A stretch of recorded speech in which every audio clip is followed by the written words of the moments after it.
ಕೊನೆಗೂ ನಮ್ಮ ಹುಡ್ಗಿ ಕತ್ತಿಗೆ 3 ಗಂಟೆ ಬಿದ್ದೋಯ್ತು. ನಮಸ್ಕಾರ ಕಣ್ರಿ, ಎಲ್ಲ ಇದ್ರೆಲ್ಲ ಚೆನ್ನಾಗಿದೆ ಅಂತ ಅನ್ಕೊಂಡಿದೀನಿ. ಅನ್ಕೊಳ್ಳೋದೇನೆಲ್ಲ ಎಲ್ಲ ಚೆನ್ನಾಗಿರ್ಲೇಬೇಕು. ಗೈಸ್ ಗೈಸ್ ಗೈಸ್ ಗೈಸ್ ಇವತ್ತಾಗಪ್ಪ ಇಷ್ಟೊಂದು ಖುಷಿ ಆಗಿದ್ದಾರೆ ಇವ್ರು ಅಂತ ಅನ್ಕೊಂತಿದ್ದೀರಾ? ಹೌದು ಕಣ್ರಿ, ಖುಷಿ ಆಗ್ಲೇಬೇಕಲ್ವಾ. ಇವತ್ತು ಫೈನ್ ಫೈನ್ ಫೈನ್ ಫೈನ್ಲಿ ಯಾವ್ದೋ ಒಂಥರ ಲೂಸ್ ರಾಣಿ. ಲೂಸ್ ಅಂತ ಏನಿಲ್ಲ, ಇವತ್ತು ಫೈನ್ಲಿ ನಮ್ಮ ಹುಡುಗಿದು ಮ್ಯಾರೇಜ್ ಗೈಸ್.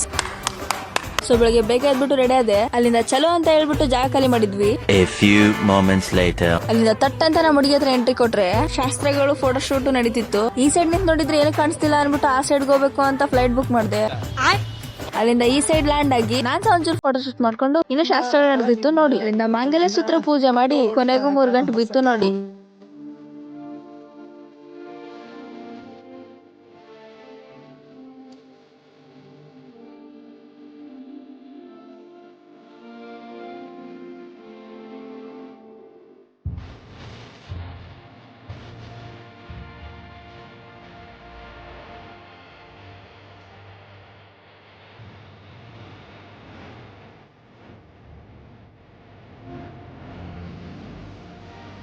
ಈ ವ್ಲಾಗ್ ಇನ್ನು ಕಂಟಿನ್ಯೂ ಆಗುತ್ತೆ. ಇವತ್ತಿಗಿಷ್ಟೇ, ಮತ್ತೆ ಸಿಗೋಣ ಮುಂದಿನ ಅಂತ ಹೇಳ್ತಾ ಬಾಯ್.